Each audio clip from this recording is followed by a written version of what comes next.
Minha rotina é como se fosse um trabalho. Eu escrevo todos os dias, pelo menos 5 horas. Isso é obrigatório. É claro que um escritor, ele sempre tem bloqueios. Todos os escritores têm bloqueios. Tem épocas que você está com algum problema e você realmente não consegue. A imaginação não funciona. Eu já conheci escritores que ficaram anos sem conseguir escrever. Graças a Deus, eu consigo escrever bastante rapidamente. Eu escrevo em 5 horas, eu escrevo um livro infantil. E em umas 8 horas eu escrevo uma história de um livro adulto. Eu procuro variar, mas eu não sinto bloqueio. Eu tento fazer isso com bastante seriedade. Eu ainda tenho um lado empresária que eu tenho que cuidar também, então eu não posso me dedicar 100% aos livros, mas 50% no mínimo eu me dedico, do meu tempo eu me dedico aos livros. Eu nasci em São Paulo, na Promatre, na mesma maternidade, com a mesma parteira com a qual nasceram os meus filhos e a minha neta mais velha. Então, até nisso nós fomos bastante unidos. Meus pais eram alemães de Berlim, vieram aqui fugidos da guerra, bem antes da guerra, aliás. Vieram em 30 e 35, respectivamente, minha mãe em 30 e a minha mãe que retirou meu pai em 35, ele já estava preso pelos nazistas. O governo brasileiro, naquela época você precisava pegar 2 passagens para saída e volta, e a passagem de volta da minha mãe retirou via Embaixada Brasileira em Berlim meu pai da SS, da cadeia da SS, e o trouxe para cá. Não é uma história muito simpática, mas é verdadeira. Aprendi português com 5 anos de idade, quando eu fui alfabetizada. Não foi também muito fácil, mas eu sempre gostei de línguas e eu sempre gostei de escrever. Aos 7 anos e meio eu já escrevia.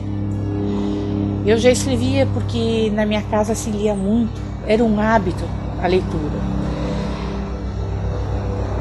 Era uma coisa que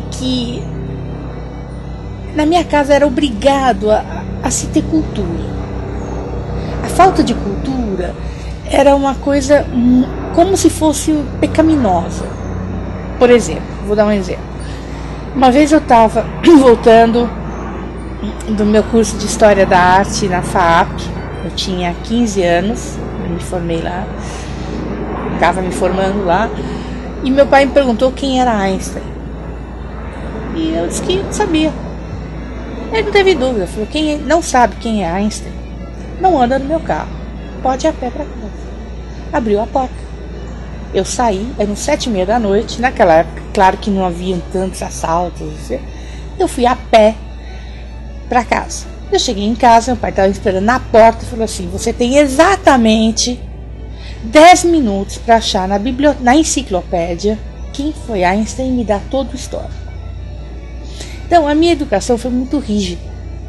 Além dessa parte rígida, eu tinha também Fräuleins que vinham da Alemanha, com contrato, para ter aquilo que se chama em alemão educação mínima, a mínima boa educação.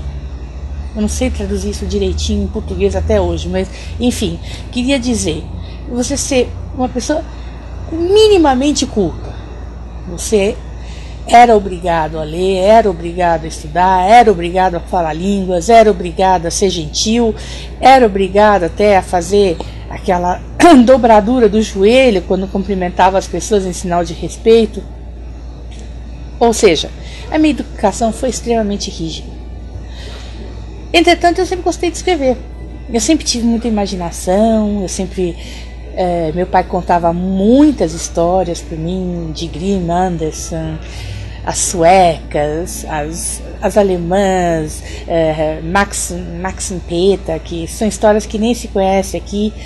E com isso eu fui criando um amor à leitura muito grande, muito maior do que a televisão. Hoje tudo mudou.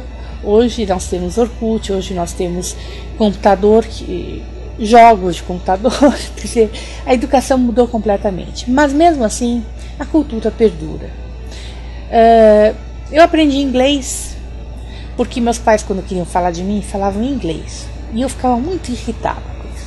Então, eu resolvi estudar inglês sozinho. Um belo dia eles estavam falando mal de mim, ou bem de mim, inglês, sei lá o que estavam falando, se queixando. E eu cheguei e falei, não adianta nada vocês falarem inglês, vocês arranjam outra língua porque essa eu entendo perfeitamente. E respondi em inglês. Aí eles foram pro francês. E eu fui atrás do francês.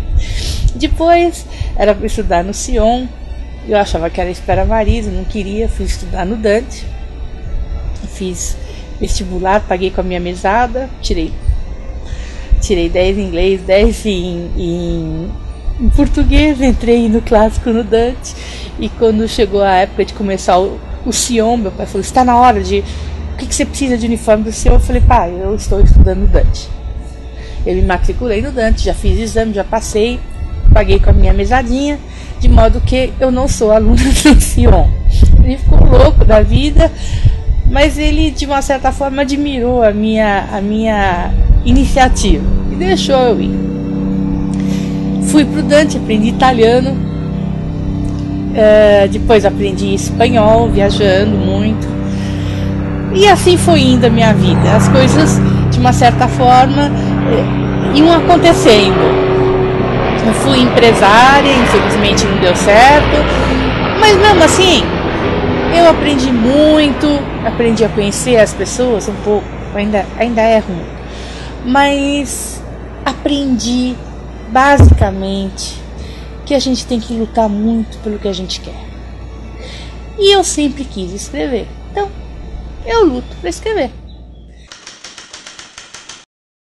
Ter um site é uma forma de compartilhar o seu trabalho com os outros. É uma forma de divulgar o seu trabalho. Então, eu não estou aqui para divulgar a Mônica pessoa. Eu estou aqui para divulgar a Mônica escritora. Ah, mas por que esse site? Porque é o único jeito no Brasil, que é imenso. E se vocês souberem que em cidades com menos de 600 habitantes não existe nem biblioteca, nem livraria, uma coisa tem que ser feita que é ter alcance nacional para que você possa vender seus livros. Eu acho que vocês sempre vão ouvir de mim uma sinceridade. E eu espero de vocês a mesma sinceridade de volta.